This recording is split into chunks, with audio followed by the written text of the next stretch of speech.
Starting the recording this time. Locked and loaded. All right. Hi, everyone. I'm Cody Root, and this is the Church of Logic. Today, I'm joined by Phil Zucker, who is one of my favorite guests, though I probably shouldn't be playing favorites. I love all my guests. I really enjoy having Phil, and today we're going to talk about interactive theorem provers. Good topic. So yeah, so what the heck is an interactive theorem prover? Like what kind of a thing is it? Well, an interactive theorem prover is a piece of software that you interact with, and it helps you make proofs and write theorems. And I guess that already raises a lot of questions of like, what is a proof? And what does that interaction look like? And why are you even trying to do such a thing? Yeah, Um, okay. So the first part, okay, what is a proof? You know, is a tough question, and I'm not mhm. really expecting anybody who's listening to this to have listened to all the bajillion episodes that came before this. But okay, but I have talked about this kind of extensively, and um, we've established that, in mathematics, there's this huge revolution in the 20th century, and we figured out how to turn these complicated human proofs for the most part, at least theoretically, into these very detailed, very precise kind of mathematical objects slash pieces of binary code that you can represent. Again, theoretically. So that's the what, right? Like it is possible to take a mathematical statement, turn that into a precise piece of syntax, and a mathematical proof and turn that into a precise piece of syntax.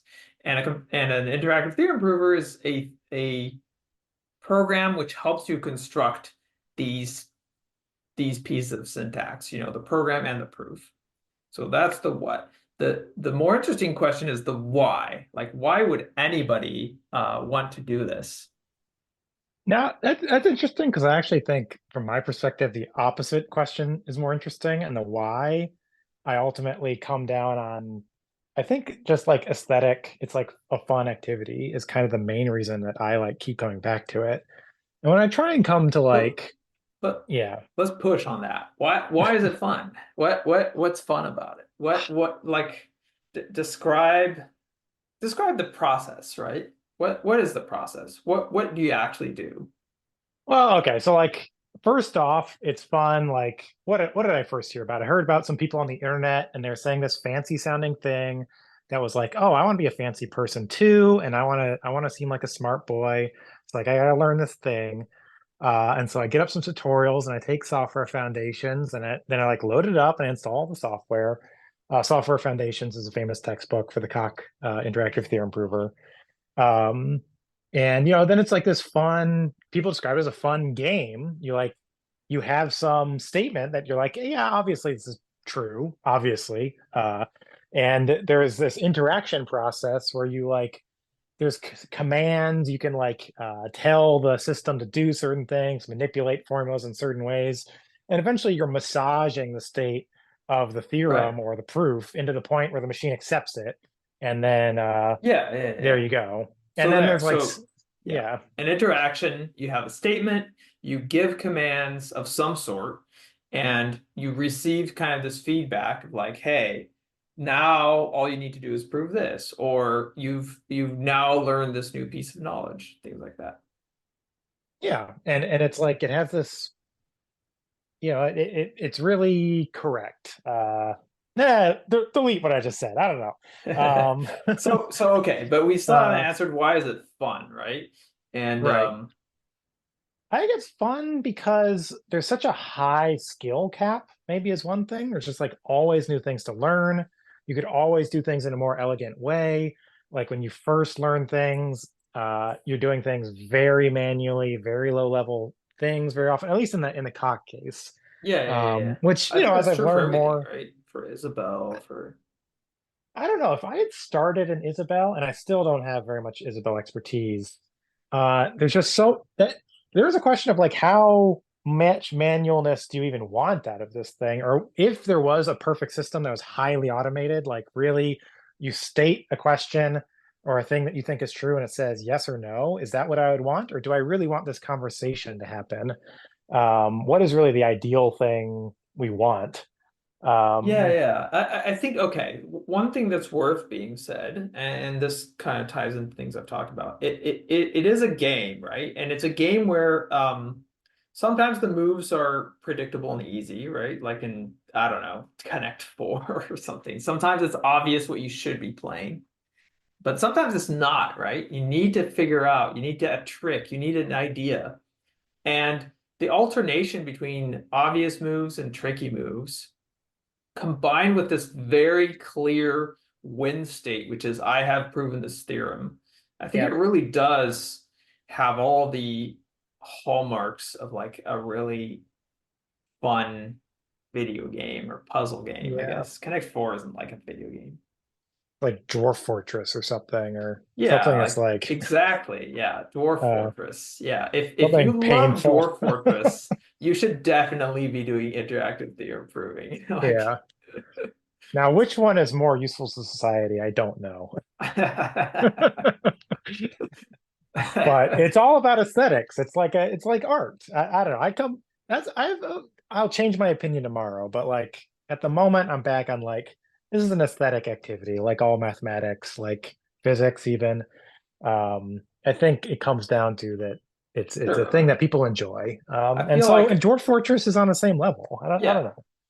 I'd be remiss to not mention, and Phil know this very well. There are applications, right? The interactive theorem proving isn't this like entirely use-free activity, right? Applications-free activity. Right. So I guess for context, my career is currently trying to apply these sorts of things to low-level software systems. Yeah, and Um, like, yeah, there are plenty of the beautiful applications of the interactive theorem proofs, right? There's famously the ComCert verified C compiler that builds this optimizing compiler and verifies that all these optimizations are correct.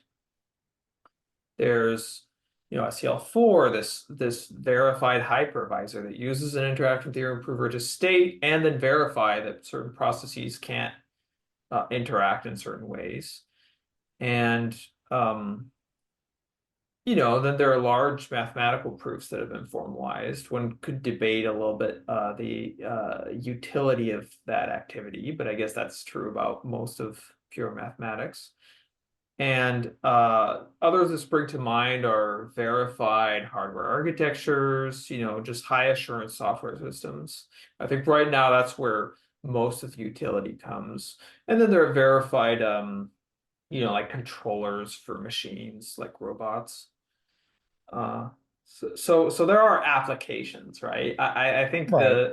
the enjoyment one gets out of that activity is not for the applications, um, but they're Oh, the not like applications. non-existent.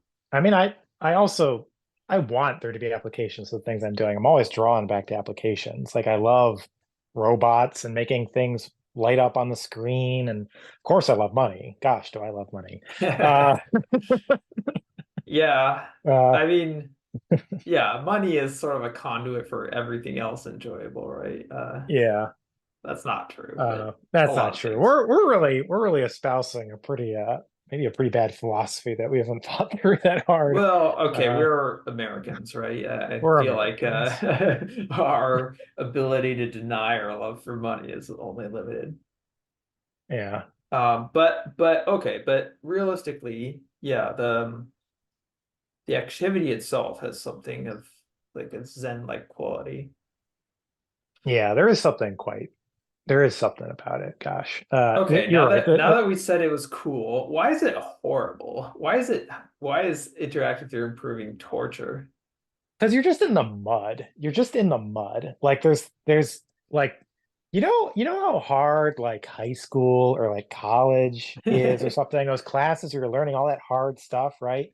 You were flying. You have no idea how much you were flying when you need to pin these things down to like this hyper precision level. Like it is just brutal. Like facts that you think are so obvious. And, with Do you have an there's this example? I automation, have but I have examples in mind, but go ahead and give me an example if you have one. well, I guess the examples I come, so I have a background in physics, and so I spent, a good decade doing integrals and all solving differential equations and like sort of manipulating Gaussians or something, or talking about all these things, electrodynamics, statistical mechanics, doing all sorts of crazy calculations.